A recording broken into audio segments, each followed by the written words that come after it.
আহলুল্লাহ দেখল দানবটি তার দিকে তেড়ে আসছে। তার বিশাল পদভারে মাটি কাঁপছে। সাধারণ কেউ হলে হয়তো ভয়ে জ্ঞান হারাত, কিন্তু আহলুল্লাহ থমকে দাঁড়াল।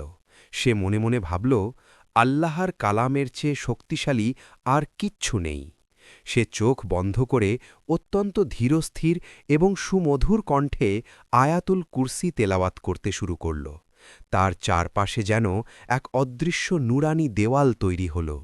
দানবটি আহলুল্লাহর খুব কাছে এসেও আর এগোতে পারল না। সে যন্ত্রণায় ছটফট করতে লাগল। আহলুল্লাহর তেলাওয়াতের আওয়াজ যত বাড়ছিল, দানবটি তত ছোট হতে শুরু করল। একসময় দানবটি মানুষের ভাষায় আর্তনাদ করে উঠল, থামো হে কিশোর, তোমার তেলাওয়াতের তেজ আমি সহ্য করতে পারছি না।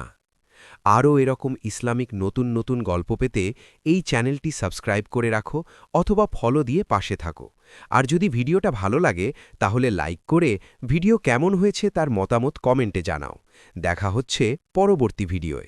খোদা হাফেজ।